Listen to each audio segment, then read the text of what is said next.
Good morning, মই মালাই পুনৰবাৰ বহুত দিনৰ পিছত আপোনালোক সকলোকে স্বাগতম জনাইছোঁ মোৰ চেনেল আৰ্নাছ ব্লগলৈ।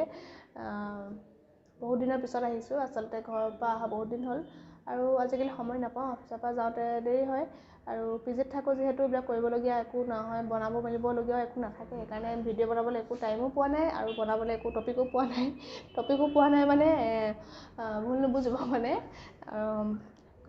ইয়াৰ পৰা যাওঁতে দেৰি হয় আৰু গৈ পেলাই আৰু মানে এনেকৈ ভিডিঅ' কৰিবলৈ একো মন নাযায়, তেনেকুৱা একো বনাব মেলিবলগীয়াও নহয়। সেইকাৰণে ভিডিঅ' কৰা হোৱাও নাই। এইটো আজিৰ যিটো আগবঢ়াম ভিডিঅ' সেইটো হৈছে মই ঘৰতে এটা ৰেচিপি মই বনাইছিলোঁ, তাকে মই ভিডিঅ' কৰি থৈছিলোঁ, সেইটোকে আগবঢ়াম। যদি ভাল লাগে লাইক কৰিব, শ্বেয়াৰ কৰিব আৰু কমেণ্ট কৰিব।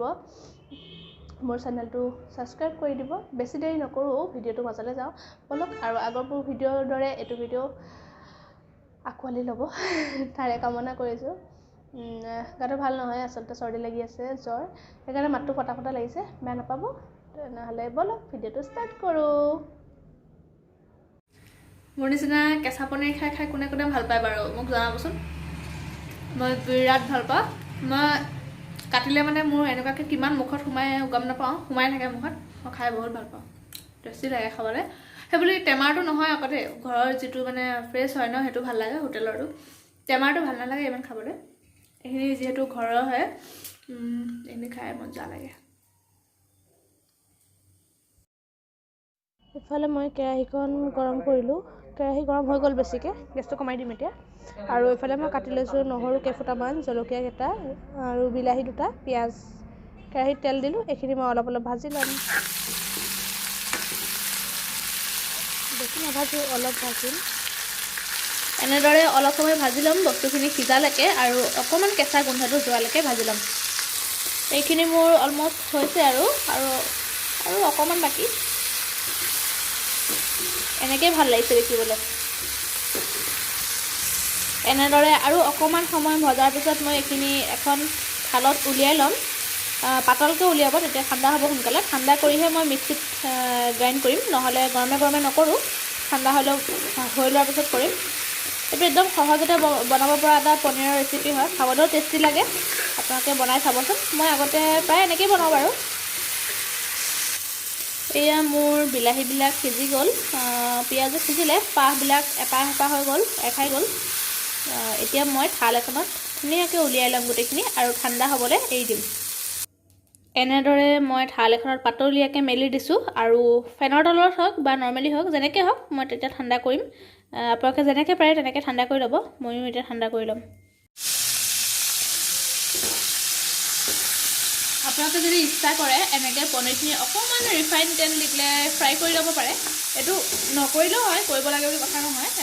মই এনেই অকণমান কৰি লৈছোঁ, কিন্তু মই কেঁচাকৈ ভাল পাওঁ। আমাৰ ঘৰত ভাল নাপায়, অকণমান ফ্ৰাই কৰি দিলে ভাল পায়, সেইটো কাৰণে ফ্ৰাই কৰিছোঁ। তথাপিতো আধা পনীৰ থৈয়ে দিছোঁ, আধা আছে, বহুতখিনি আছে, সেইখিনি মই থৈ দিছোঁ কেঁচাকৈ। আৰু এইখিনি অকণমান এনেই ফ্ৰাই কৰি ল'ম। পনীৰখিনি কাঢ়ি ল'লোঁ। কাঢ়ি লৈ মই সেইখন কেৰাহীতে অকণমান মিঠাতেল দিছোঁ, বেছি দিয়া নাই, এয়া অলপ দিছোঁ। এইফালে মোৰ পেষ্টটো ৰেডি হৈ গ'ল। কালাৰটো ইমান ধুনীয়া হয় আৰু ভাজি ল'লে গোন্ধটো চবতকৈ ভাল হয়। এতিয়া এইখিনি মই তেলত মানে তেল গৰম হ'ল, তাতে মই দি দিম। মই কেইটামান কালজিৰা লৈছোঁ, এইকেইটা মই তেলত দি দিম। তাৰপিছত মোৰ বনাই থোৱা পেষ্টটো দি দিম।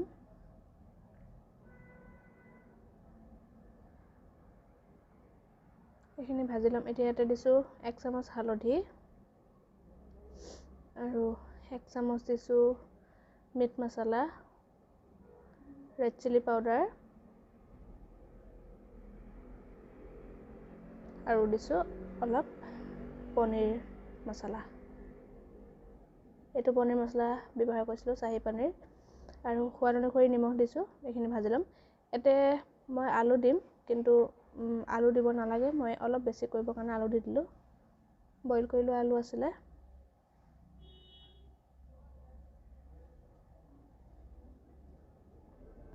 আলুখিনি ভালদৰে ভাঙি লৈ মিলাই দিম আৰু অকণমান দিছোঁ চেনি। চেনিটো বেলেঞ্চৰ কাৰণে দিছোঁ।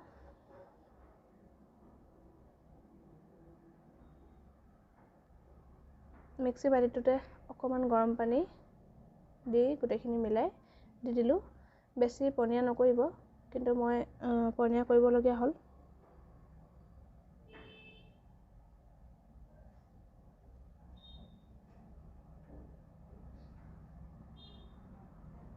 এইখিনি আকৌ উতল অহাৰ পিছত মই পনীৰখিনি দি দিছোঁ, আৰু পনীৰ যিখিনি কেঁচা আছিলে, ভজা আছিলে, চব একেলগে দি দিলোঁ।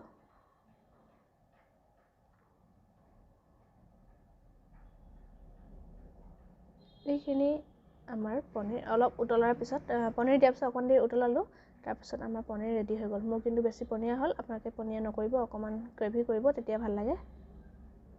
ইয়াতে দি কেনেকুৱা হ'ল জনাব। একদম সহজতে বনাব পৰা এটা ৰেচিপি। যদি ভাল লাগে লাইক, কমেণ্ট, শ্বেয়াৰ আৰু ছাবস্ক্ৰাইব কৰি দিব।